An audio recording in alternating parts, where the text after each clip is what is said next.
É a gente ver de fato essas datas para que a gente possa ter algo realmente referendado no conjunto das pessoas que vão estar não só gestando, mas também e principalmente na ponta trabalhando e sem desconsiderar o nosso elemento importante, que são os nossos educandos, a quem nós estamos trabalhando. Então é isso. A ideia foi ter um grande evento para fazer o lançamento da nossa produção. Então, considerando o que a Zoraida falou, por favor, proposições no sentido de a gente encaminhar, organizar o trabalho. Fala o professor lá no fundo. O microfone já está na tua mão? Já fiz primeiro. Não, aí eu vou falar então a última, antes de 3 minutos, a última coisa, né? Porque são questões basilares. Primeiro, e aí eu concordo com o professor, o ProEja é mais uma atividade dentro da EJA. A EJA permanece. E agora a gente quer financiamento para a EJA, para toda a vida, até que a gente não tenha mais EJA e tenha formação continuada. Né? Exatamente. Dentro dessa, então, questão do financiamento, o documento ele traz restrições de financiamento que são graves. Primeiro, ele não financia ProEja FIC na sua totalidade, só financia a parte profissional. Isso não é garantia de direito para os sujeitos da educação de jovens e adultos. Segundo, ele não financia estágio. Isso não é garantia de direito para a educação de jovens e adultos, independente de qualquer programa, independente de qualquer experiência. Então, a gente quer as mesmas condições financeiras mesmo, econômicas, para a educação de jovens e adultos. Então, todos os itens que estão colocados no documento que não são financiados, eles têm que ser financiados todos. O que tiver ali, assim, ó, não haverá financiamento, tem que colocar haverá financiamento. Isso. E aí, porque na verdade, Bolsa Formação não é para expansão com qualidade, expansão com qualidade é com financiamento. E com o mesmo carinho e o mesmo acolhimento que a gente faz para os graduandos, né, para a educação de jovens e adultos. A educação de jovens e adultos, por exemplo, a gente sabe que na bolsa, na distribuição da verba, o nosso aluno vale menos nos institutos. A gente não quer mais isso, a gente quer educação com financiamento e qualidade para todos os programas aí da educação de jovens e adultos que venham a ser articulados também pelo Bolsa Formação. Ok, nesse sentido, para acrescentar, para que a gente se sinta avançando, né, e não só sofrendo com os pontos. Primeiro, um esclarecimento. Quando eu antes dizia assim, olha, desce um pouquinho para a gente, por favor. Olha, eu entendo que estágios é um tema a ser tratado no conjunto da Bolsa Formação. Por quê? Porque essa previsão de não haver o financiamento específico do estágio não é para a parte que diz respeito à Pronatec e EJA. É geral. Então, por isso que eu digo que essa discussão tem que ser geral, né? E com a mesma relevância que tem quando a gente fala de sujeitos que EJA. É essa discussão que a gente precisa produzir daqui para frente, precisa dar conta daqui para frente. E aí, a título de esclarecimento, porque eu acho que tem falta de informações, talvez, não existe essa afirmativa de que uma produção de material didático não tem investimento, não pode ter investimento. Gente, a previsão de pagamento dos profissionais da Bolsa de Formação ela é alargada. Ela não faz nenhuma restrição a pagamento para docência.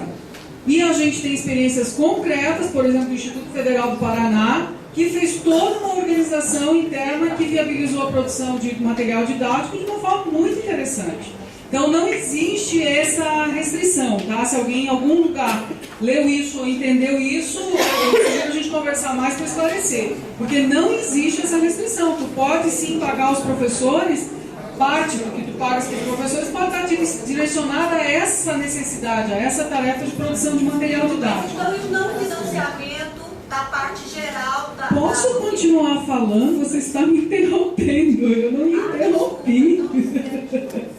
Não, peraí. Eu estou dando esclarecimento, gente, porque a gente está falando de algo novo e às vezes os textos da portaria, o manual ainda não está publicado oficialmente, não dão conta, né, de responder as nossas dúvidas, que são realmente muitas. Quando diz, por exemplo, da tecnologia de apoio, na hora que foi citado isso pelo grupo, eu e a Cléia até falávamos. Se, por exemplo, a gente entende que seria bacana ter uma saída como ter um tablet na mão de cada beneficiário, de cada estudante, é uma ação que seguramente não dá para resolver no âmbito da Bolsa Formação. Mas é uma ação que pode ser resolvida no outro âmbito, como uma grande ação, que aliás já tem encaminhamento para isso, junto à FNDE, com compra, acho que esse é o nome do técnico lá, né, com a compra... Deve ser isso, não sei. Que vai fazer uma compra dos equipamentos para os estudantes. Então a gente não pode também querer, gente, resolver tudo com esse recurso da Bolsa Formação, senão a gente também está querendo atribuir que isso vem para salvar tudo. Não vem. Algumas coisas a gente tem que ter investimentos específicos, movimentos específicos para poder resolver. Então, com essa ponderação, eu acho que tem que estar presente, esse entendimento tem que estar presente, porque senão a gente aí vai querer transferir tudo. E aí eu pergunto, o netbook, o tablet, por exemplo, a gente acha que seria uma política só para o estudante da Bolsa Formação? Não, eu acho que é o tipo de coisa que a gente defenderia para todos os estudantes. Então, daí a importância de pensar em ações específicas, é isso que eu quero dizer. Eu vou passar para outra pessoa, tá? Os dois colegas ali no fundo. Bem, Nilva, eu só gostaria de retomar aquela sugestão que eu dei inicialmente, eu acho que não ficou bem entendido, quando você falou, já está contemplado. Eu até fiquei preocupado, será que eu falei algo que já estava lá escrito? Mas depois eu, aqui, não tive a oportunidade de falar, a proposta que eu fiz no sentido de que a gente retornasse para a discussão com a comunidade, era com a responsabilidade que a gente assumiu aqui. Olha, nós somos deslocados pelas nossas instituições. Temos a responsabilidade de devolver todas essas discussões. E eu imaginei, isso aí já é virtude da minha mente fértil, né? Que a gente tivesse por obrigação também de fazer esse mesmo tipo de socialização junto à nossa comunidade, especificamente com aqueles que trabalham com o PROEJA, e devolver-se à comissão esses documentos sistematizados do que a nossa instituição pensa a respeito. Quando fala em audiência pública ou essas coisas aí, eu tenho receio porque a participação é mínima. Eu não sei se alguém tem experiência de que isso seja, efetivamente, chega a alcançar aquilo que a gente deseja. Mas na prática a gente percebe que pouca gente interfere quando há esse momento. Eu acho que há uma participação mais direta. Então a minha proposta foi no sentido de colocar um momento em que a gente possa voltar a socializar isso com quem faz, e devolva isso como contribuição, assim como a gente fez aqui na reunião de grupo. Então, esclarecendo a proposta, desculpa, professor, deu um branco aqui, qual é o nome mesmo? Zé, olha só, mostra a tabelinha ali pra gente, por favor. Quando a gente fala audiência pública, a gente não está falando de eventos. Eu talvez tenha usado o termo equivocado. A audiência, nesse caso, é o documento final estar à disposição de vocês para vocês darem conta exatamente disso que tu estás falando. Vocês vão sair daqui com todas as apresentações, vocês têm como aprofundar lá junto ao coletivo de vocês tudo que foi tratado aqui, e vocês têm um momento que vão enxergar o documento sistematizado e vão incrementar, e vão dizer, olha, considerando aqui a discussão alargada que a gente fez, ainda falta isso, eu preciso melhorar aquilo e tal. Isso é o que a gente chama de audiência, não são eventos, entendeu? É o documento à disposição para que seja ouvido o grande coletivo. Tem um outro termo que se usa para isso, que eu estou achando que...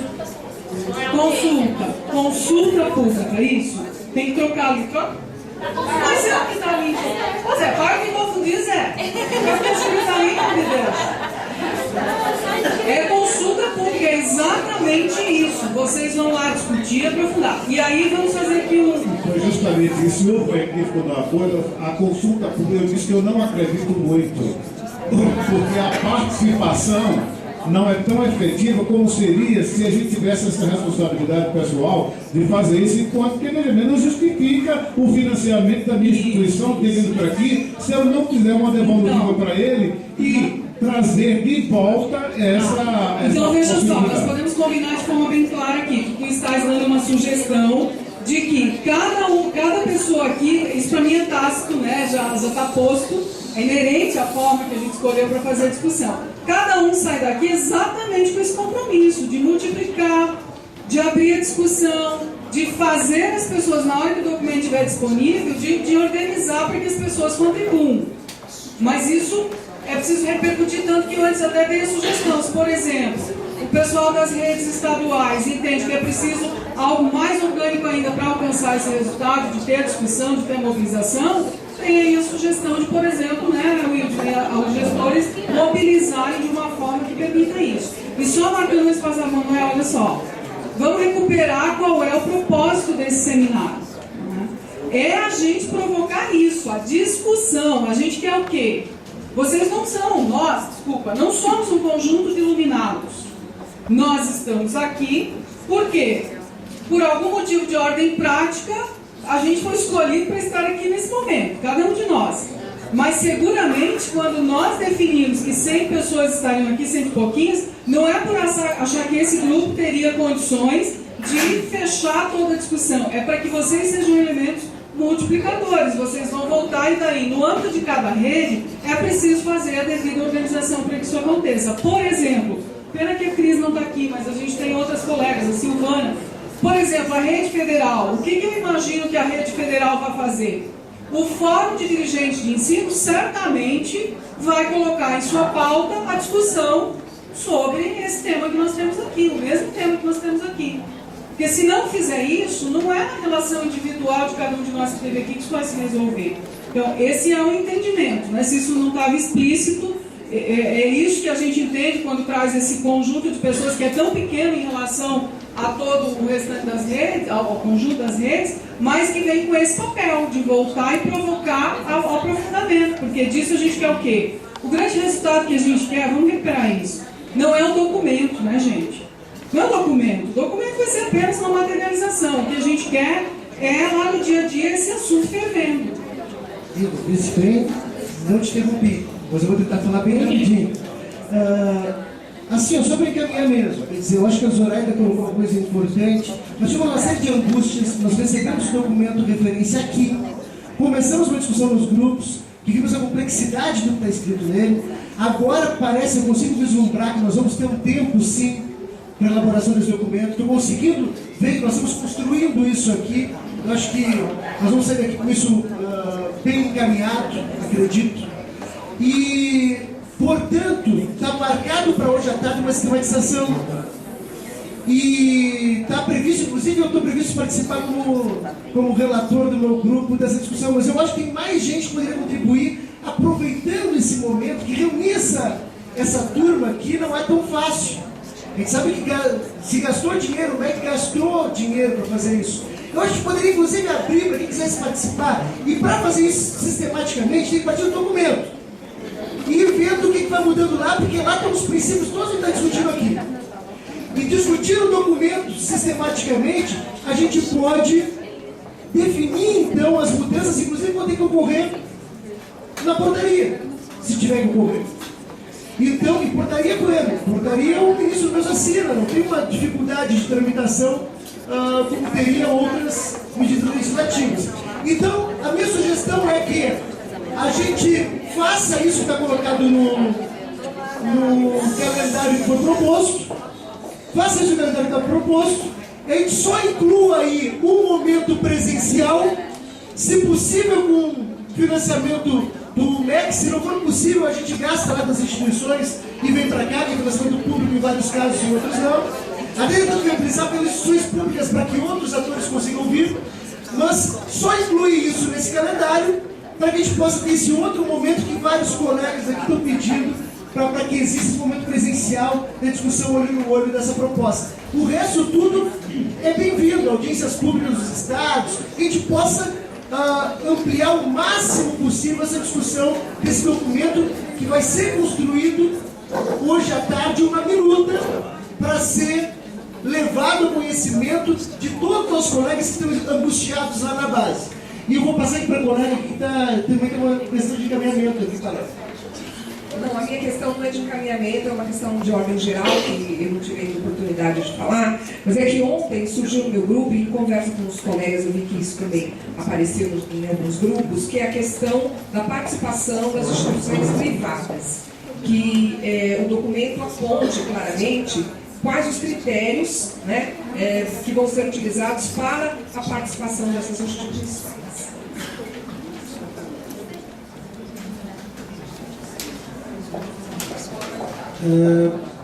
Eu gostaria eu acho que eu estou meio lesado já, porque essa discussão está meio... A fome. Deve ser.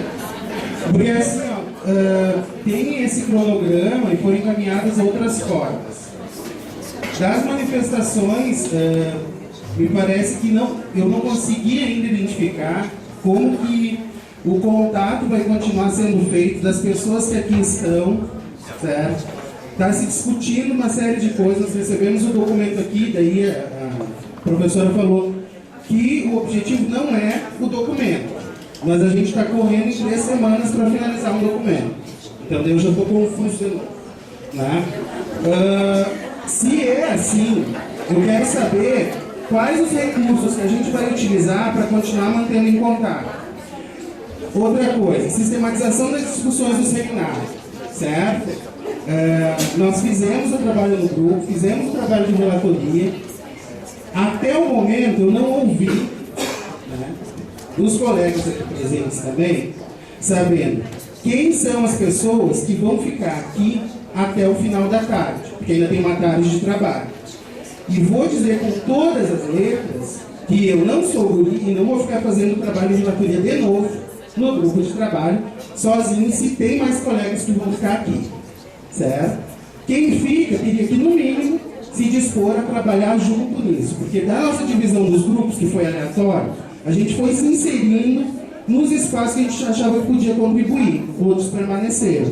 Só que das questões que foram colocadas aqui, muitos de nós têm um mínimo de competência para estar trabalhando. Por exemplo, essas questões que estão colocadas, que foram apontadas, sobre a questão da organização curricular, por exemplo, não se esgota em 3 semanas. Do que aparece ali precisa, no mínimo, um caderno de subsídio teórico para discutir o que é aquilo dali. Porque as coisas são jogadas, certo? Nessa construção que está sendo feita, pelo amor de Deus, assim, se existe um técnico, um auxiliar, vamos fazer umas listas por grupo de discussão, pegar os e-mails, para que a gente possa se falar, porque esse cronograma não vai acontecer. Se a gente não sair com uma lista de discussão, uma lista com um grupo de discussão montado por cada um desses grupos. Certo? Isso vai se esvaziar e aí a consecução disso vai ser sim o documento. Para o retorno, para as nossas bases que a gente vai tem que fazer, certo? E está trabalhando de novo, a gente tem que pensar essa data. Muitas pessoas se manifestaram sobre o tempo. Aí se mantém esse cronograma, estou confuso, quero entender.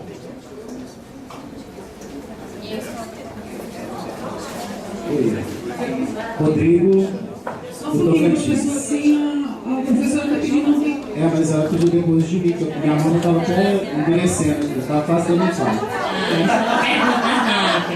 Não é para a gente se preocupar nesses prazos, em função de quem fizer adesão, depois desse documento, tem que ter a pactuação, e o prazo ali já vai ser final de junho, talvez quando tiver que abrir o SISTEC, a gente não perder esses prazos também. Eu tenho feito uma promessa de que quando eu vou nos encontros do MEC, da CETEC, eu vou ficar calado. Só que vai chegando um ponto que o negócio vai engasgando, né? E a gente vai ficando numa situação assim complicada, porque já faz 18 anos que a gente está em educação de jovens e adultos, né? Quando eu entrei a primeira vez numa sala, o meu professor disse assim: imagine que você está falando para um monte de cabeças de repolho. Eu trabalhava na horta comunitária, ele disse isso para mim, e aí tudo bem. E eu estou na sala de aula, estou na gestão e estou em sala de aula de EJA, né? Eu trabalho com ProEJA, sou professor de História. Eu estou falando isso porque é o seguinte: está se discutindo muita coisa, só que a gente esbarra num monte de questões dentro do ordenamento jurídico educacional brasileiro, cheio de contradições. Até hoje eu não sei, quer dizer, eu sei, mas eu jogo aqui uma pergunta: por que alguns cursos são 800 horas outros 1.000, outros 1.200, sendo que o discurso é dito que não tem nada a ver, né? Que a quantidade de carga horária não é nada, isso não infere. Aí eu descobri o seguinte, eu fiz uma descoberta interessante. Os cursos que estão regidos em conselhos profissionais, eles têm 1.200 horas. Aqueles que não têm conselho, 800 horas. Entendeu? Então existe uma situação dessa. Eu vi algumas propostas dos grupos que foram apresentadas em que essas cargas horárias de formação profissional são reduzidas. Né? E vai acontecendo outras coisas, como já foi falado, a questão de carga horária diária e tudo mais. Vem uma portaria que sequer foi feita uma consulta. Né? A gente pega e fazer um documento de referência, tentando remendar o ordenamento jurídico, interpretando à luz do subentendido. A minha preocupação é essa, a gente subentende uma coisa. Né? Então eu tenho uma preocupação porque lei não é para ser subentendida. Ou você entende, ou ela precisa ser restrita. Então, ela precisa ser repensada. Currículo integrado, gente, não existe. Eu não conheço, só no nome. Só no nome. Desculpa, eu estou sendo bem franco, dentro da realidade que eu convivo. O que existe é uma justa posição, inclusive os que foram apresentados, onde a área profissional, e eu quero colocar a fala da Marisa Ramos, a área profissional, não, ela vai ser colocada nos 2 últimos períodos. Isso aí foi apresentado, todo mundo viu. Né? Enquanto a fala do teórico é, desde o início, ele já tem uma formação associada com a questão profissional. E aí vem aquela questão, eu vou chegar na sala de aula com o meu aluno da EJA e falar assim para ele, olha, você vai ver no outro semestre. Cria aquela expectativa, olha, você um dia vai ver isso, você um dia vai ver isso. Eu estou colocando isso, por quê? Porque, infelizmente, o que eu tenho percebido é que nós vamos discutir, nós vamos contribuir, e vai ser igual uma fala que eu fiz em 2006 no fórum que teve ali, no Centro de Convenções do Ulisses. Falei, quer que o pessoal faça realmente educação?